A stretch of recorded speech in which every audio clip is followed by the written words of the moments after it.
Good morning mga kasisi! So ayan, for today's video ay magluluto tayo ngayon ng pinakbet or pakbet. So either na pork yung ating ilalagay, dito try po natin maglagay ng chicken. So tara, start na tayo. So ayan mga kasisi, sa mainit na mantika, so gigisa natin yung ating luya. Mix natin yung ating bawang. Lagyan natin yung ating sibuyas. Isa lang, amikot na yan.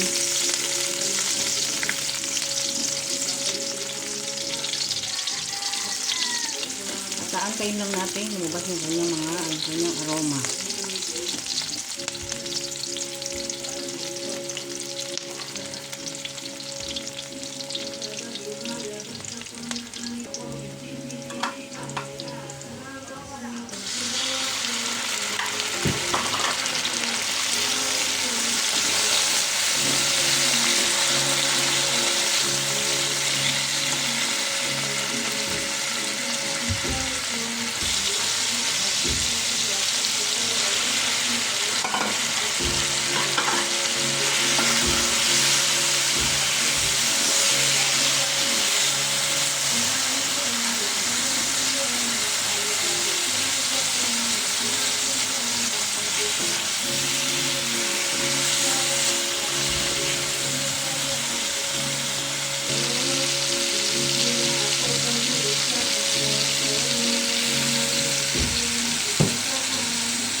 Lagyan natin yung kamote.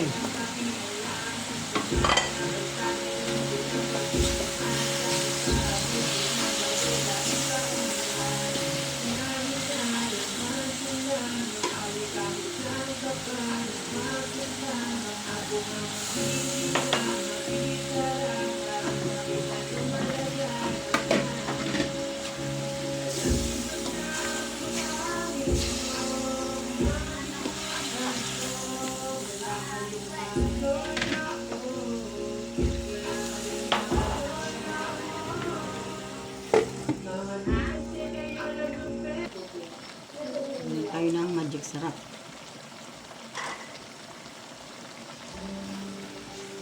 Siyempre nalagay na rin natin yung okra.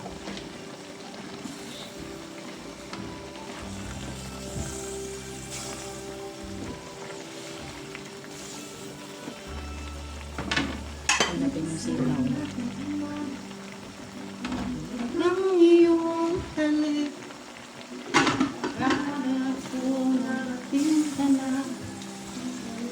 sa langit.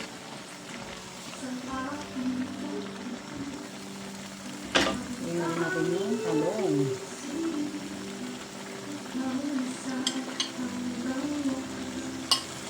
So ayan guys, may own version ng pagluluto ng pakbet Ilocano. So either na pork yung nilagay ko, gumamit nga pala ako ng chicken.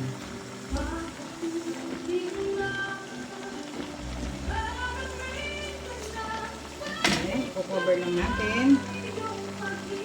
I-cover lang natin hanggat maluto yung ating mga gulay. Kaya mga sisi, babalik ka rin natin yung ating mga gulay para pantay po yung pagkakaluto. Siyempre, hindi tayo mawawala ng inihaw na bangus or pinirito.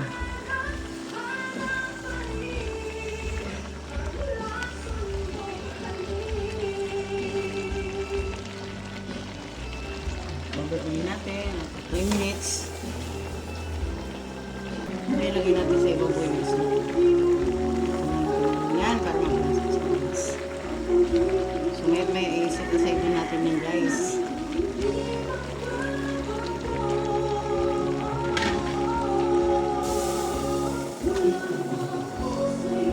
Ayan, mga kasisi, titikman na natin yung ating chicken pakbet. My own version pakbet. Pinakbet. Masarap. Okay, tama-tama lang po yung lasa niya. So, yun, okay na, luto na. Hindi na natin masyado i-overcook para mas masarap. Thank you for watching guys. Thank you for watching mga kasisi.